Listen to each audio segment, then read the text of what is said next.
तो श्रोताओं, यह कथा उस समय की है जब भगवान श्री राम को 14 वर्ष का वनवास हो जाता है।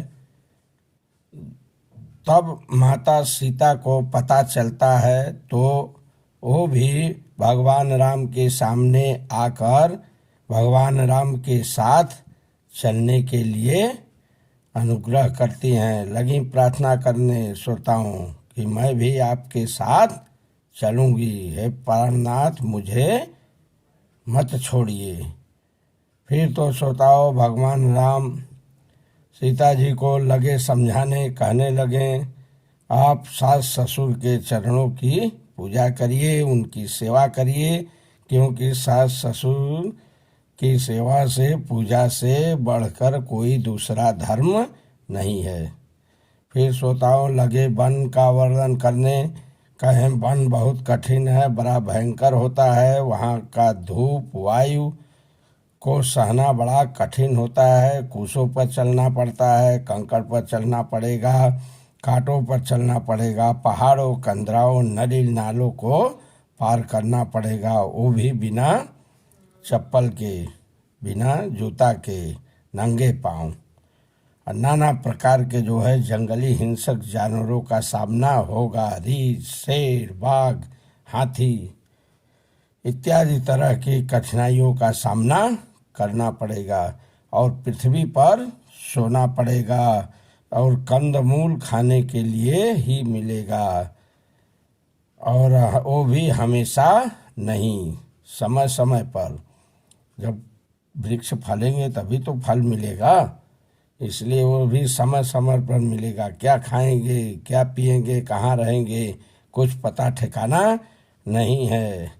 इसलिए जो है हे सीते आप मत जाइए, आप घर पर ही रहिए। जंगल में बड़े बड़े भयानक जो है पक्षी, राक्षस, सर्प, और कहाँ तक मैं जो है जंगल की वृथा गाऊं, जंगल का क्लेश कहाँ तक आपको सुनाऊं।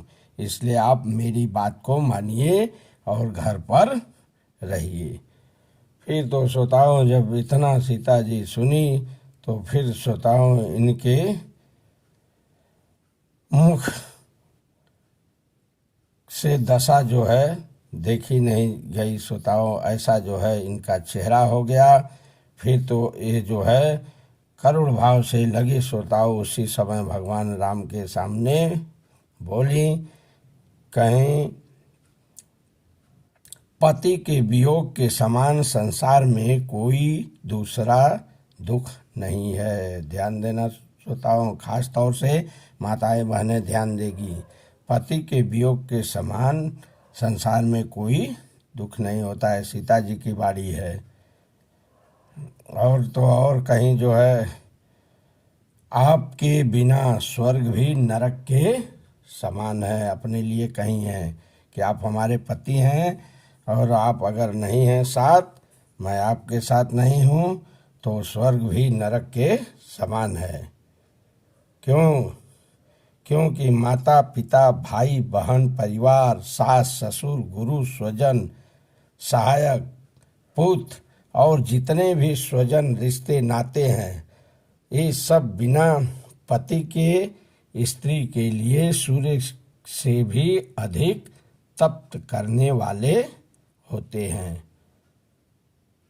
इसलिए जो है श्रोताओं कहीं हैं फिर शरीर, धन, घर, धरती, राज्य, ये सब पति के बिना शोक के समान है। अगर पति नहीं है तो वो घर व्यर्थ है, वो धन व्यर्थ है, वो शरीर व्यर्थ है, वो धरती व्यर्थ है, अरे वो राज्य भी मिले तब भी व्यर्थ है। और श्रोताओं लगी बताने फिर कहीं जो है भोग रोग के समान हो जाता है अगर पति नहीं है।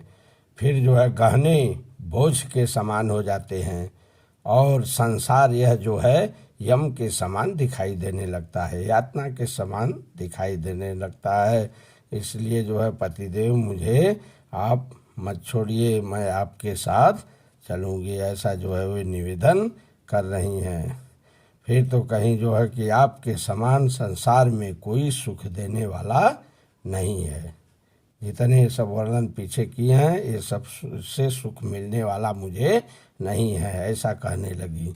और कहीं है प्राणनाथ, जैसे प्राण के बिना देह, प्राण नहीं है सोता हो तो दो देह हो व्यर्थ माना जाता है। प्राण निकल गया तो देह की क्या दशा होती है, उठा के लोग फेंक देते हैं, जला देते हैं, गाड़ देते हैं, यही ना होता है। शोभा नहीं देता हो शरीर अगर उसमें प्राण नहीं है तो।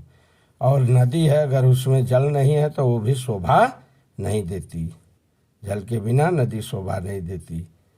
उसी तरह कहीं है पुरुष के बिना स्त्री शोभा नहीं देती।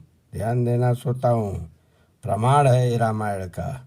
जिय बिनु देह नदी बिनु नारी, तैसई नाथ पुरुष बिनु नारी। जिय बिनु देह नदी बिनु वारी, तैसई नाथ पुरुष बिनु नारी। प्राण के बिना देह शोभा नहीं देता, जल के बिना नदी शोभा नहीं देती, उसी तरह पुरुष के बिना स्त्री शोभा नहीं देती। आपको यदि मैं देख लूँगा, जब जब देखता रहूँगा आपके मुख को, तो जो है मुझे वहाँ सुख मिलता रहेगा। इसलिए मैं आपके चरणों की सेवा करूँगा।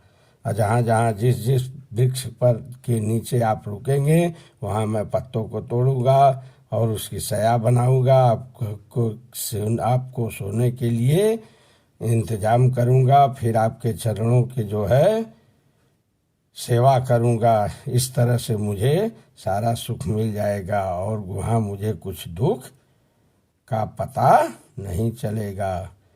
और जितने भी जंगल में पक्षी हैं, मृग हैं, ये सब हमारे कुटुंब की तरह हो जाएंगे। कंद मूल जो हम खाएंगे, फल फूल, ये जो है हमारे लिए वहाँ अमृत के समान हो जाएंगे। और पहाड़ जो है बड़े बड़े जो दिखाई देंगे वो सब जो है अयोध्या के महल की तरह मुझे लगेंगे, सब सुखदाई देंगे। वन में जितने क्लेश हैं श्रोताओं, फिर तो सीता मैया कही हैं कि हे प्राणनाथ, वन में जितने शोक क्लेश हैं सब मिलकर भी आपके वियोग के बराबर नहीं है। इसलिए ऐसा जानकर हे स्वामी आप अपने साथ हमें भी ले चलिए, क्योंकि अब इससे ज़्यादा मैं नहीं कहूँगा और मुझसे सहन नहीं होगा। तो फिर तो श्रोताओं ऐसा सुनकर जो है करुणामय और अंतर्यामी भगवान समझ गए कि अब इनको रोकना बड़ा मुश्किल है, रोके तो इनका प्राण निकल जाएगा। क्योंकि श्रोताओं भगवान राम जान जाते हैं आपके अंदर क्या भाव है, किस भाव से आप क्या कहना चाहते हैं, क्या आप पाना चाहते हैं, क्या आप करना चाहते हैं, भगवान जान जाते हैं। आपको बताने की ज़रूरत नहीं है क्योंकि वो अंतर्यामी है। तो इस तरह से श्रोताओं कहीं है आपके मैं चरणों की वहाँ सेवा करूँगी, आपके मुख को देखता रहूँगा तो सारा क्लेश जो है वहाँ नहीं आ पाएगा। इसलिए जो है मुझे आप अपने साथ रखें। आप प्राणनाथ तप करें और मैं भोग करूं, क्या यही उचित है?